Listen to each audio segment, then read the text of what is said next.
ketika saya dapat mandat untuk bawa asosiasi ke Indonesia dari Amerika ya waktu itu, saya berpikir kan, ini kenapa yang saya pelajari ilmunya ilmu kapitalis gitu ya.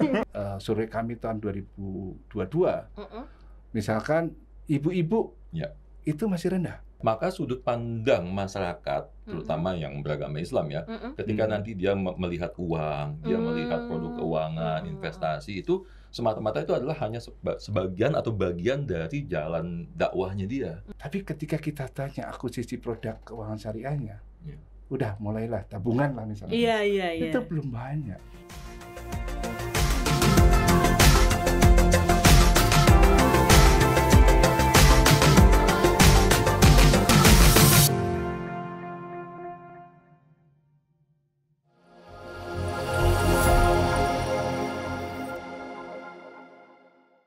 Assalamualaikum warahmatullahi wabarakatuh. Halo Sobat Keuangan Syariah, bagaimana puasa hari ini? Semoga lancar ya sampai penghujung bulan Ramadan.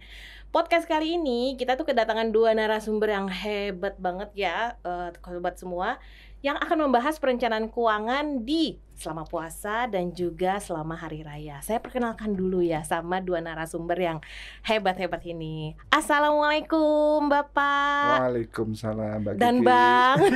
Waalaikumsalam. Ini spesial buat tamu yang ini, sama manggilnya Bang karena senior saya nih. Ketahuan umurnya. Ketahuan umurnya. Sobat Keuangan Syariah, yang pertama narasumber kita adalah Bapak Ismail Riyadi. Beliau adalah Kepala Grup Literasi dan Inklusi Keuangan Syariah Otoritas Jasa Keuangan atau OJK. Dan yang kedua, ini rata-rata sudah pada kenal semua ya. Beliau sudah sangat senior di dunia perencanaan keuangan. Namanya adalah Bang Aidil Akbar. Sehat Bapak dan Bang? Alhamdulillah. Gimana puasanya? Masih semangat. Masih semangat. Mudah-mudahan lancar sampai buka puasa nanti ya Pak ya. Amin. Dan sebelum kita lanjut, sebenarnya podcast series kali ini adalah kerjasama Sobat Keuangan Syariah perlu tahu ya. Ini adalah sebenarnya rangkaian dari Gebiar Ramadan Keuangan Syariah atau Gerak Syariah yang diinisiasi oleh Otoritas Jasa Keuangan dan juga mengajak para stakeholder semua dan ini merupakan sebuah kampanye nasional ya sobat, sebenarnya terdiri dari PUJK, Asosiasi KL, Kementerian dan Lembaga, termasuk juga MES, Masyarakat Ekonomi Syariah, dan tokoh penggerak keuangan syariah lainnya. Oke, kita mulai ya sesi kali ini. Kita mau ngebahas nih lebih lanjut nih, ngomongin soal cermat dan bijak soal ngelola keuangan di bulan Ramadan dan Hari Raya. Oke, pertanyaan pertama nih buat Bapak Ismail dulu. Pak, saya mau tahu dong, sebenarnya kalau kita bicara mengenai literasi keuangan syariah gitu ya, dan juga inklusi keuangan syariah, itu kondisinya gimana sih sebenarnya sekarang di Indonesia? Ya, makasih Mbak Kiki. Kalau kita lihat literasi dan inklusi ya, artinya kita bicara tentang melek dan juga yang menggunakan sekaligus. Tahun lalu OJK sudah melakukan survei yang kebetulan dilakukan dengan BPS, Mas Akbar. Jadi berbeda dengan sebelumnya. Selalu menurut tugas dan yang ada di pembagian tugas di dalam Dewan Nasional Keuangan Inklusif, maka OJK melakukan survei. Nah, kondisinya hasil survei kalau boleh tahun 2023 untuk literasi dan inklusi keuangan syariah alhamdulillah udah naik. Alhamdulillah. Ya, dibandingkan tahun sebelumnya tahun 2022. Jadi dulu kita ingat 9% di angka literasi dan 12% ya di angka inklusinya. Nah, sekarang hasil surveinya menunjukkan, dan mohon maaf ini memang masih hasil angka sementara, tapi boleh kita jadikan patokan, yaitu 39. Which is tinggi banget. Cukup lumayan tinggi ya. Benar-benar. Dan kemudian inklusinya naik sedikit, yang dulu 12,12 sekarang 12,88. Nah, ini sesuatu yang tentu saja baik ya, karena sepertinya literasi dan melek keuangan syariah kita semakin naik. Ini tentu saja adalah bagian dari kolaborasi dan upaya seluruh pihak, MES apalagi ya, ada di mana-mana Mas Akbar gitu. Dan kami di regulator maupun yang sekaligus punya tugas ikut juga melakukan ini. Tapi kalau kita bandingkan gapnya dengan hasil nasionalnya atau keseluruhan, memang saya lihat sudah mulai menipis. Misalkan keseluruhan dari angka literasi levelnya di 65. Kalau dengan 39 kan ada gap 26 ya dibanding umum. Kalau inklusinya memang masih tinggi, masih jauh ya. Masih jauh. Nah, ini mungkin PR di kita. Baik dari sisi demand maupun di supply. Jadi demikian Mbak Kiki. Moga-moga itu menjadi kabar gembira kalau literasi naik. Dan podcast seperti ini tentu saja bagian dari kampanye kita untuk menaikkan itu. Menaikkan literasi maupun inklusinya ya, gitu ya. Betul. Dengan betul gerak sekali. syariah ini. Menarik banget ya, dan harus didukung nih berarti oleh semua elemen yang ada di dalam keuangan syariah ya Pak ya. Betul. Oke, baik. Nah, yang kedua nih, kita mau pertama nanya dulu deh sama Bang. Bang, sebenarnya pentingnya literasi keuangan buat masyarakat secara umum tuh apa sih? Ya, kalau saya lihat ini sangat-sangat penting, dan saya sebenarnya cukup gembira ya dengan angkanya. Artinya apa? Artinya ini menunjukkan bahwa masyarakat sekarang belajar dulu sebelum mencoba. Ya, kalau angka-angka sebelumnya itu kan mencoba dulu, apalagi angka nasional ya, kita bicara angka nasional ya. Angka nasional kan dulu coba dulu, habis itu baru belajarnya masih rendah nih. Belakangan ya. Akibatnya apa? Yang terjadi akibatnya adalah orang salah beli. Ya kan, salah memilih produk. Merasa ditipu. Jadi proses belajarnya justru malah trial error, gitu ya. Which is sebenarnya itu yang harus coba kita hindari. Yang benar adalah kita belajar dulu, ngerti dulu produknya apa, ngerti dulu kebutuhan perencana keuangan ya. Kita ngerti dulu kebutuhan kita apa, lihat dulu produknya, kita riset dulu apakah cocok sama kita. Kalau udah cocok, baru kita pakai produknya atau kita beli, gitu. Sehingga meminimalisir kesalahan-kesalahan dalam penggunaan produk keuangan. Iya, biar uangnya juga mungkin kagak mubazir kali ya. Betul. Iya, betul. Dan dengan pengalaman Bang Akbar selama ini, gimana sih sebenarnya ngelihat nggak sih perbedaan dari tiap individu, atau mungkin ada klien-klien gitu ya yang kelihatan nih perkembangan keuangannya baik, atau dia jadi mengenal keuangan syariah gitu. Oh iya, benar. Kalau keuangan syariah sendiri kan kami dari sisi perencana keuangan syariah sudah mulai cukup lama ya, relatif ya. Kita mulai itu pertama kali tahun 2004. 20 tahun lalu. Ya, 20 tahun yang lalu kita mulai. Tapi kemudian kita baru melakukan pelatihan training itu baru sekitar 2005-2006 waktu itu. Itu pun masih deg-degan karena saya bukan ustadz, Pak. Profesi itu masih belum itu ya? Masih belum. Jadi yang konvensionalnya aja gitu konvensional aja belum diterima gitu ya, belum diterima. Apalagi yang syariah. Dan ya? syariah ini kan waktu itu kita cari referensi kemana-mana nggak ada. Ya, jadi waktu kita pertama kali mulai membentuk divisi keuangan syariah itu kan ketika saya dapat mandat untuk bawa asosiasi ke Indonesia dari Amerika ya waktu itu, saya berpikir kan, ini kenapa yang saya pelajari ilmunya ilmu kapitalis gitu ya. Saya sebagai Muslim, negara dengan penduduk terbesar, Islam terbesar dunia, kenapa nggak ada yang perencana keuangan versi yang syariah? Nah, itu cikal bakal waktu itu kita mulai. Gitu. 2004. Betul, 2004. Tapi memang perjalanan panjang banget. Betul. Tapi memang waktu itu pada akhirnya kan secara produk juga masih belum siap, belum sebanyak sekarang, ya kan? Dulu masih fokusnya di produk perbankan, ya kan? Investasi masih sangat sedikit sekali yang syariah, ya, karena yang konvensional pun juga masih dalam proses pembentukan kan ya zaman dulu ya.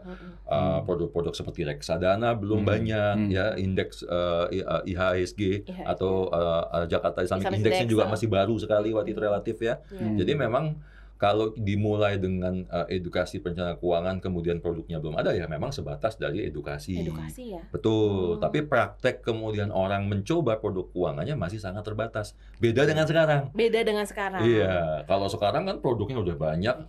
Saya bisa katakan hampir tidak ada alasan untuk kita sebagai Muslim untuk tidak mencoba produk keuangan syariah. Ya, betul. Ya, Pak ya? Betul, Pak ya? Karena hampir semua ada. Bahkan non-muslim udah banyak banget ya yang pakai produk syariah. Betul sekali, justru itu. Gitu. Kalau kita lihat berkaca pada negara-negara luar negeri, negara tetangga, justru market terbesarnya adalah yang non-muslim pakai produk keuangan syariah. Betul. Gitu. Dan cuan-cuan aja gitu ya ibaratnya. Oh iya. Jadi gitu. Jadi kelihatan ya Pak, kelihatan ya Bang, apa namanya, tiap tahunnya atau ada perubahan baik dari sisi literasi maupun ya mereka perubahan hidupnya juga ada gitu ya, dan pemilihan produknya juga ada. Betul, tapi saya selalu mengingatkan kepada teman-teman, saya bilang gini, bahwa ini teman-teman perencana keuangan ya, ini kan proses, kita sebutnya hijrah ya, proses berpindah.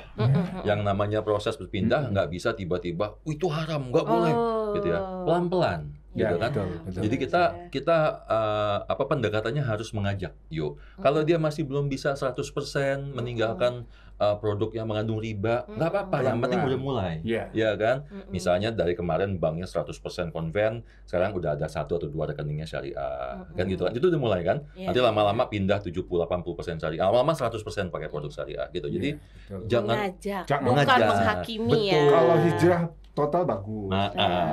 Betul. Tapi butuh proses. Mungkin banyak orang juga perlu prosesnya gitu ya, nggak bisa tek-tek gitu ya langsung 100%. Saya ingin menambahkan ini karena ada unsur literasi di situ. Iya. Jadi memang kesadaran sudah meningkat, kesadaran sudah muncul. Dan ini kan terbaca dari tadi 39 artinya 40 orang dari 100 itu sudah mengetahui. Nah, tapi persoalannya memang ketika harus memilih produk dan layanan mana dari keuangan syariah ini yang mungkin PR-nya dua pihak. Karena buat nasabah atau demand-nya atau masyarakatnya pasti akan memilih dan harus paham. Yang kedua dari sisi supply-nya atau produknya memang yang harus fit sesuai dengan kebutuhan kan. Betul. Pak Akbar ya. Jadi kan harapannya memang match gitu. Tapi saya rasa betul kalau ini harus dilakukan pelan-pelan. Bagaimana harus pelan-pelan ya. Dan nyambung sedikit nih Pak. Jadi menurut Pak Ismail gitu, yang harus dilakukan untuk memboosting si 39% dan 12,7% ini apalagi sih yang perlu mungkin OJK lakukan atau misalnya environment lakukan, lingkungan lakukan gitu. Apalagi Pak. Dan apa yang sudah dilakukan OJK selama saya ini? Saya sebenarnya melihat bahwa menariknya dari survei itu Mbak Kiki, Mas Akbar ya, bahwa ketahuan mana-mana sebenarnya segmen yang masih rendah. Even termasuk pada survei kami tahun 2022. Misalkan ibu-ibu itu masih rendah. Mama nih. Mungkin karena populasinya banyak. Yang kedua di UMKM kayak petani dan nelayan juga masih rendah. Dibandingkan dengan yang lain ya. Kemudian daerahnya juga belum merata. Daerah-daerah. Jadi kalau kita ambil kemudian ada tingkat inklusi ke kanan, tingkat literasinya ke atas, nanti akan ketahuan mana yang kebetulan literasinya rendah, inklusinya tinggi kayak gitu. Nah, memang ada beberapa daerah yang mungkin masih rendah. Nah, ini semua membuat pada tahun ini kami kebetulan ini adalah grup baru, Mas Akbar. Udah pernah ketemu. Jadi 1 tahun nih mungkin ya. Baru 1 tahun mungkin teman-teman yang ikut nonton 1 tahun. Jadi Maret kami baru dibentuk berada di bawah. Lagi ulang tahun nih? Ya, lagi ulang tahun. Jadi malah dengan segala kekurangannya mungkin announcement efeknya bagus, literasi naik gitu. Nah, tapi banyak program yang coba kita lakukan, tetapi pemetaannya berdasarkan tadi ada di mana kelemahannya, di mana daerahnya. Dan menurut kami ternyata ini butuh sesuatu yang lebih merata. Jadi lebih merata dan tentu saja lebih masif.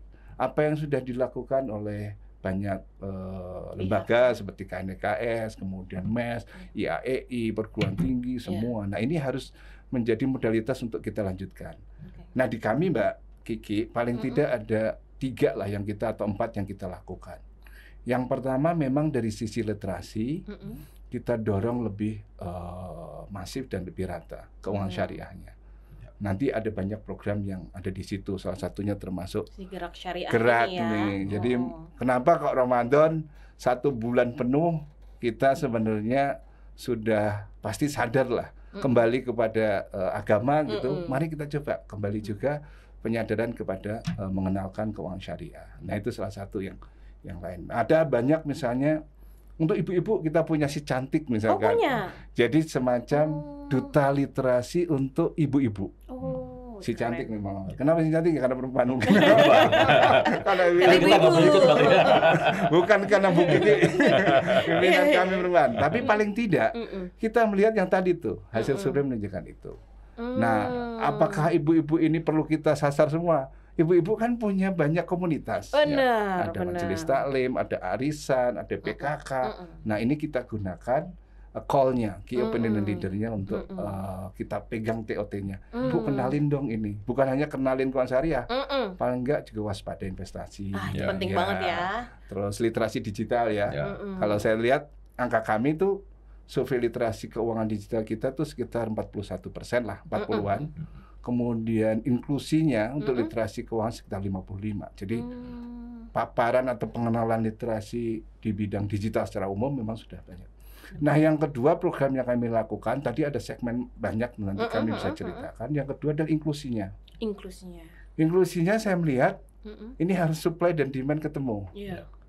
Ada kebijakan di kapasitas di dalam industri kita ya, semua industri yang ada dalam pengawasan kita lakukan, tetapi dari sisi inklusi yang langsung menyentuh kebutuhan dari masyarakat, kita lihat misalnya pesantren nih Bang, betul. Bang Akbar. Pesantren kita tuh 35.000.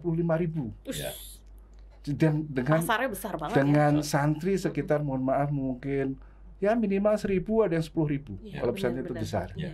Tapi ketika kita tanya akuisisi produk keuangan syariahnya, udah mulailah tabungan lah misalnya. Itu belum banyak. Belum banyak yang lirik syariah gitu ya? Iya, ada yang belum menggunakan. Ada bahkan yang karena memang santri itu kan, jadi santri sekitar 15 juta ini, itu memang ya karena memang satu nggak boleh pegang digital, nggak boleh pegang HP. Uang dari orang tua atau wali santri memang rutin nih, ada yang 500.000 tergantung daerah, yang 1 juta. Nah, ada beberapa yang masih sifatnya cash. Nah, mengapa tidak ini kita kemudian tangkap dengan rekening? Dan yang kedua tentu saja memerankan Ponpes sebagai agen, pelaku pandai lah, kan? Branchless banking gitu. Nah, ini kita dorong bersama KNIKS. Nah, ada lagi misalkan business matching. Kami melihat misalnya santri itu kan ada yang UMKM disebut santri itu sepanjang hidup ya. Nggak pernah ada yang alumni santri. Jadi yang itu kemudian yang para pengusaha itu dan kita matchingkan dengan produk keuangan syariah. Nah, ini tentu juga kolaborasi dengan pelaku usaha jasa. Yang terakhir tentu saja ada aliansi di dalam kolaborasi dengan berbagai pihak dan infrastruktur yang mungkin infrastrukturnya udah ada. Bang Akbar punya website, kami punya website, kami punya LMS, Mbak Kiki juga ternyata penggiat LMS-ku gitu. Jadi nanti itu kita akan lakukan lebih baik lagi, lebih luas lagi. Mungkin 3 itu Mbak, atau 4 itu yang coba tahun ini kita lakukan. Jadi pertama nyari dulu di mana yang kira-kira paling diperlukan, pemerataan menjadi isu paling penting kali ya Pak ya. Dan akhirnya setiap pihak itu dicoba untuk dioptimalkan dan diajak kolaborasi gitu ya. Betul. Nggak bisa sendiri Mbak. Iya benar nggak bisa sendiri. Waktu hadir kita ketemu dengan itu ya. Ini nggak mungkin BOJK sendiri. Terlalu banyak PR-nya gitu, warga negara yang harus diedukasi banyak terlalu sekali. Luas dan banyak orang yang harus benar, jumlahnya banyak sekali. Nah, kalau misalnya dari Bang Aidil sendiri nih Bang, sebenarnya dari sisi praktisinya gitu ya, keuangan syariah tuh bedanya sama konven tuh apa sih? Terus gimana sih kita sebagai individu tuh ngejalaninnya? Gitu. Nah, ini memang yang coba kita luruskan ya, bahwa keuangan syariah atau perencanaan keuangan syariah itu tidak semata-mata hanya perencanaan keuangan konvensional, terus produknya diganti syariah. Nggak itu doang gitu ya. Nggak itu doang ya. Jadi yang kami coba lakukan teman-teman financial planner itu adalah kalau kita coba analogikan perencanaan keuangan syariah atau keuangan syariah itu mirip seperti kalau kita mau apa istilahnya, hidup sehat ya. Jadi hidup sehat itu kan menjadi gaya hidup. Nah, sama syariah itu juga way of living, way of life gitu ya. Gitu. Jadi syariah itu berhenti di luar hanya cuma jargon-jargon, produk-produk gitu ya. Tapi sudah menjadi bagian dari kehidupan, dari nafas lah. Nah, itu yang coba kita lakukan. Nah, itu kemudian ditarik nih masuk ke dalam financial planning-nya ya. Pada saat kita bicara masalah dimulai dari rizki dulu aja deh. Dari konsep rizki dulu. Konsep rizki, konsep uang. Harta itu apa sih gitu kan? Kenapa kita punya harta? Untuk apa tujuannya? Tujuannya untuk dakwah, gitu ya. Jadi bukan untuk menumpuk-numpuk harta. Nah, itu dulu diluruskan. Konsep-konsep pandangan seperti itu. Jadi fundamental banget ya. Dari yang benar-benar fundamental banget ya. Betul, sangat-sangat fundamental. Karena kami melihat bahwa kalau itunya sudah benar, maka sudut pandang masyarakat, terutama yang beragama Islam ya, ketika nanti dia melihat uang, dia melihat produk keuangan, investasi, itu semata-mata itu adalah hanya sebagian atau bagian dari jalan dakwahnya dia, gitu. Ya. Dari way of life-nya dia. Way of life-nya gitu. dia, betul. Way of life-nya dia, gitu. gitu. Nah itu yang penting. Nanti baru masuk ke konsep bagaimana mengolah cash flow, bagaimana dan semua itu ada sebenarnya. Jadi ada ya. Jadi lucu. Jadi gini, waktu kita pertama kali dulu ya 20 tahun yang lalu mendesain ini. Kan kalau kita datang ke kajian ya, Mbak Zainal ya, ke kajian misalnya Ustadz mana lah tersebut ya, dia lagi ngebahas tentang masalah apa, misalnya masalah suami dan istri misalnya, kan rujukan itu kan selalu diambil dari berbagai macam ayat yang ada dalam Quran, Al-Quran dan hadis, ya kan, Quran dan hadis, surat ini ayat sekian, ya kalau kita lihat beberapa ustadz bahkan sampai apal tuh, ya kan, di pojok kanan atas, di kiri bawah, ya kan gitu ya. Tapi di situ kita belajar bahwa memang di dalam Quran itu dia tersebar. Nah yang kami lakukan waktu itu adalah mengumpulkan. Oke, ini bagian ngomongin kalau asuransi pendekatan seperti ini loh, ya. Kalau cash flow pendekatan seperti ini loh. Kodifikasi. Betul, mengumpulkan. Tapi dimulai dari hakikat kita sebagai manusia diberikan untuk apa, uang itu apa sih di mata kita, di mata Islam uang itu apa, gitu ya. Terus kemudian karena ini erat kaitannya dengan keluarga, maka perencanaan keluarga itu menjadi bagian sentral, poin penting dalam perencanaan keuangan.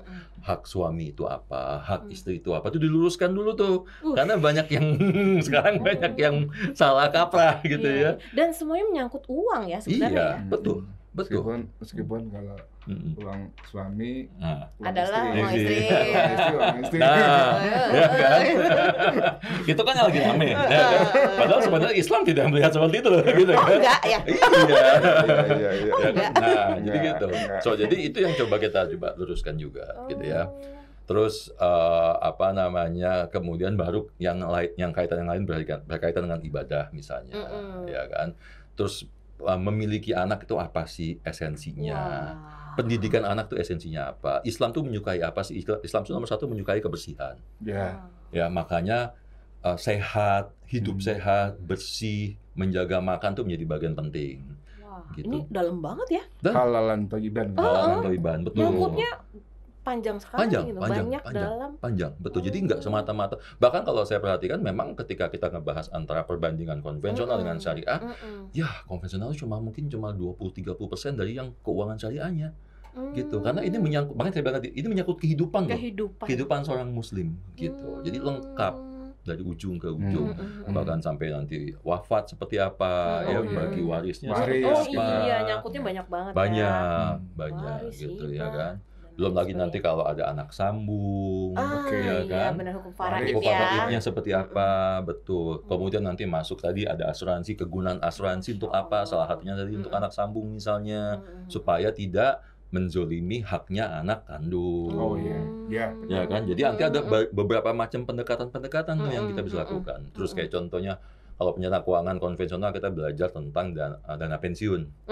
Iya, betul ya. Dalam Islam kan nggak ada pensiun. Nah, diam semua. Langsung silent. Gimana itu, Bang, maksudnya? Islam nggak ada pensiun. Islam itu kan tidak ada berhenti bekerja, tidak ada berhenti belajar. Kita bekerja dan belajar sampai kita wafat. Betul. Iya kan? Gitu. Jadi artinya apa? Pensiun itu menjadi pilihan. Pensiun itu kan hanya batasan yang dikeluarkan oleh suatu institusi ya, atau suatu negara. Ini loh batasannya, Anda kerja 56 ya. Kenapa 56? Karena yang lain pengen kerja juga gitu. Kalau bisa kerja sampai 90 gantian dong. Iya kan? Karena produktivitasnya beda. Betul.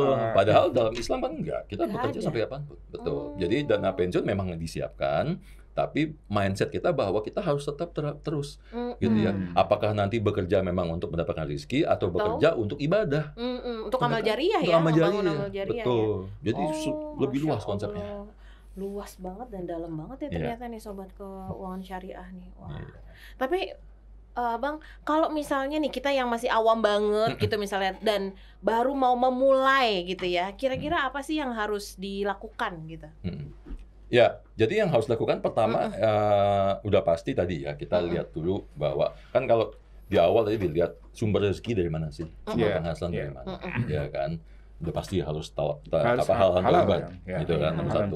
Nah, terus kemudian yang kedua bagaimana cara kita mengolah cash flow kita tadi ya. Cash flow. Yang kedua mengelola cash flow. Cash flow kita, betul. Ya. Nah, kemudian utang, boleh nggak sih berhutang? Dalam kondisi tertentu boleh, kan gitu kan? Kemudian hutang seperti apa yang boleh? Hutang seperti apa yang tidak boleh? Ya kan? Kalau berhutang untuk gaya hidup, berarti sarankan untuk dihindari. Ya kan? Tapi kalau udah butuh banget gitu ya, itu boleh diperbolehkan. Gitu. Nah, jadi hal yang seperti itu dimasukkan juga, sehingga kita juga sebagai seorang Muslim paham sekali ketika kita nanti mau berhutang, ini sebenarnya tujuannya kemana sih? Kalau yang konvensional kan sebutnya hutang produktif, hutang konsumtif, iya, kan? benar-benar. Gitu. Nah, jadi itu kemudian, terus baru kemudian kita masukkan tadi tujuan-tujuan keuangan, baik tujuan yang sifatnya duniawi maupun tujuan yang sifatnya ukhrawi. Jangka panjang sampai wafat. Sampai wafat. Ya. Misalnya seperti apa nih, Bang? Misalnya kalau sampai wafat, wakaf. Misalnya masuk dalam situ tadi, waris wasiat itu masuk. Ya kan? Berarti dia masuk ke dalam perencanaan keuangan yang Masuk syariah ke dalam ini perencanaan ya. keuangan syariah. Betul. Bang, mau nanya dong yang tadi soal cash flow.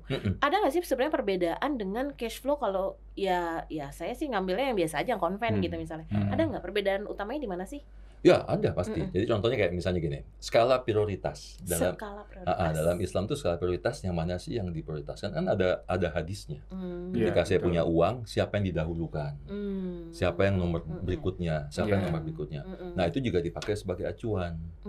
Gitu, ya kan? Kemudian tadi hak dan kewajiban sebagai suami itu apa? Gitu. Sebagai pencari nafkah. Pencari nafkah, betul. Tapi kemudian apakah harta suami kemudian milik suami? Apakah harta suami milik istri? Kan tadi ada tuh, ya kan? Harta istri, harta istri. Namanya ibu-ibu. Iya, setengah ibu kalau itu. Ya kan? Nah, kayak gitu, ya kan? Nah, kita coba luruskan supaya apa? Mencegah terjadi di kemudian hari, ya, ketika kemudian si suami wafat terlebih dahulu, ribut keluarga. Kalau ini nggak diluruskan dari awal, ya. Padahal sebenarnya suami istri kadang-kadang juga ahli warisnya bisa berbeda ya. Betul. Bisa orang yang berbeda gitu secara hukum faraid. Kalau orang tuanya masih ada misalnya. Betul. Jadi pembagiannya nggak sesimpel itu. Belum lagi nanti kita bicara karena kita hidup di negara Republik Indonesia yang dasarnya bukan hukum Islam, ada bagian-bagian dari harta yang tetap harus mengacu kepada hukum negara. Iya kan? Seperti misalnya contoh. Kan dalam Islam tidak ada yang namanya harta gono gini. Iya kan? Iya. Tapi ketika kita berhubungan sama aset yang ada dokumen negara, contohnya rumah, ada sertifikat. Ya, rumah itu tetap mau nggak mau harus digono-ginikan. Gitu, harus digono-ginikan. Gitu. Kecuali dia harta bawaan dari istri, ya kan? Mobil itu bukan harta gono gini sebenarnya jatuhnya, tapi kan dia ada dokumen negaranya menjadi gono gini. Gitu. Nah, seperti ini kan kita juga harus bisa mensiasati ya. Iya. Saya dengerin Bang Akbar ini bukan ini. Saya ingat si cantik itu. Program itu ya. Sahabat ibu-ibu sandal literasi. Dan ketika masuk pada tema paling penting memang perencanaan keluarga, perencanaan keuangan keluarga. Dan itu saya lihat tuh waktu beberapa pelatihan sekarang masih berlangsung, si cantik ibu-ibu itu diajarin ngitung itu tuh, ngitung kayak semacam cash flow kalau penghasilan per bulan segini, terus kemudian pengeluarannya segini, kemudian ada kewajiban pelunasan hutang segini, terus nanti sampai ke waris. Betul. Jadi saya di situ tuh sendiri tersadarkan, ternyata keuangan syariah dalam konteks perencanaan keluarga lebih lengkap. Jadi kalau kita bicara ke konvensional buat menambahi kan, mungkin tujuannya lebih ke duniawi ya. Dan lebih perhitungan materi yang sebenarnya berbeda dengan karakteristik keuangan syariah. Keuangan syariah kan itu selalu link dengan keuangan sosial.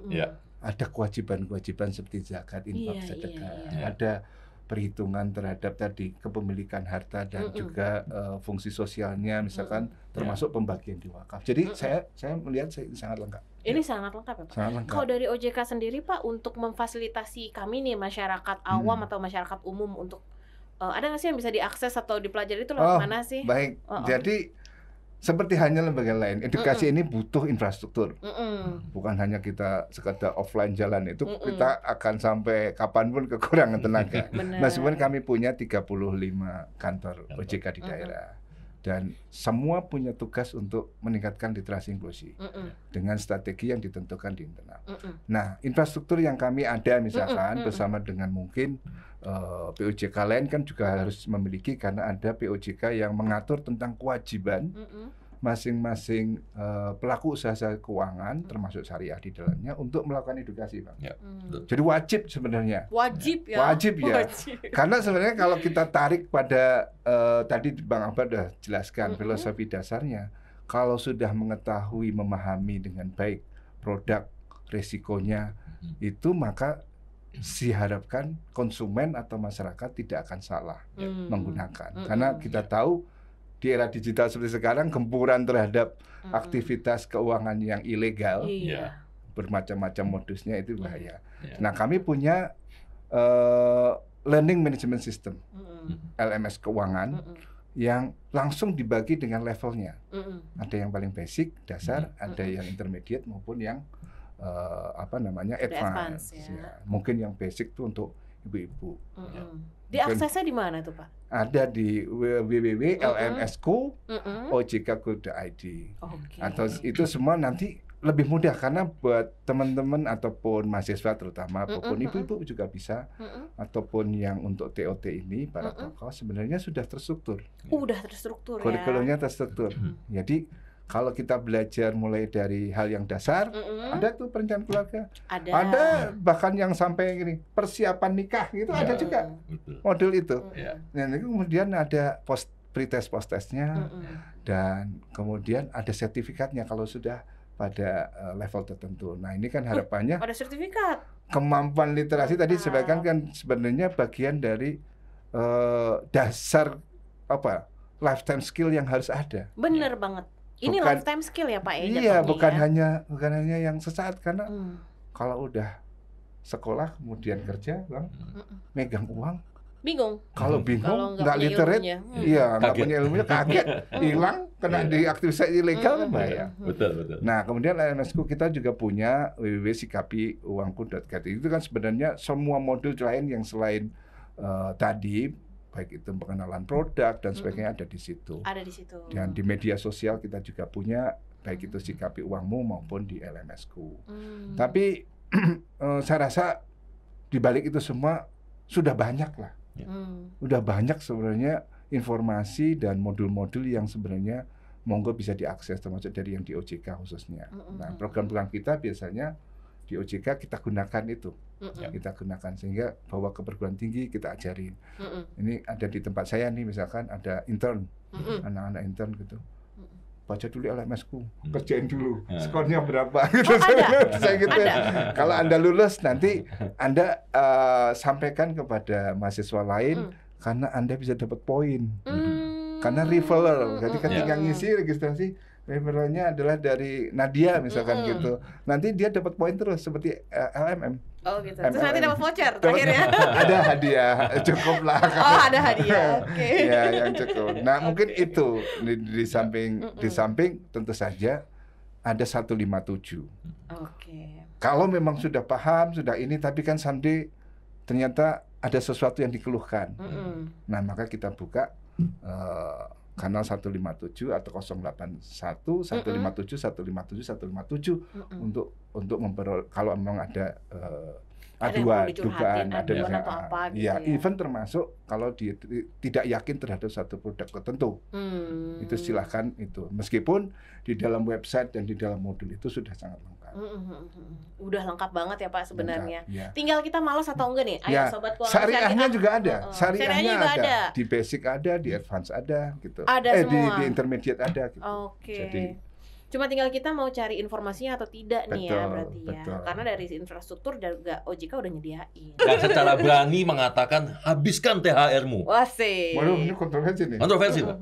Habiskan THR-mu. Iya. Fenomena di Indonesia memang kalau udah Ramadan malah konsumsi makanan berlebih. Jangan maksakan untuk berinvestasi dari dana THR. Karena dengan kita spending THR kan juga sebenarnya membantu teman-teman yang lain kan, membantu UMKM, menggerakkan perekonomian rakyat juga, betul. Di kami selalu disampaikan ke ibu, jangan lupa butuh atau kebutuhan atau keinginan.